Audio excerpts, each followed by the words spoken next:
This is the pattern for the table scrap runner.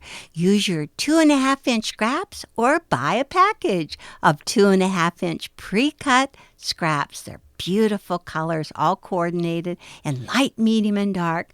This is the pattern. It's a really cute star. It's a 9-patch with the center, 4 star points, and 4 corner points. Start with the center. It's just 4 2.5-inch squares laid out. Move them around until you're happy. Sew them together. This is the corners.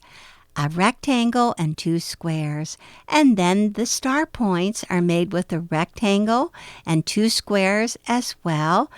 Take and put 1 dark square right sides together to the rectangle.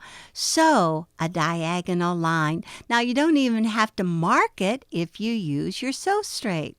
Just line it up, sew right down along there. Take that square and you're going to cut off that corner 1/4 inch away and then press it over. Open it and press it over. Add a second square, sew on the diagonal line, and once again, trim 1/4 inch away and press it open. This is just a really fast way of making flying geese. And then all you need to do is add 2 squares to the bottom of that, and your 9-patch is ready. There's your center, your 4 star points, and your 4 corner pieces. Oh, it is a great table scrap runner.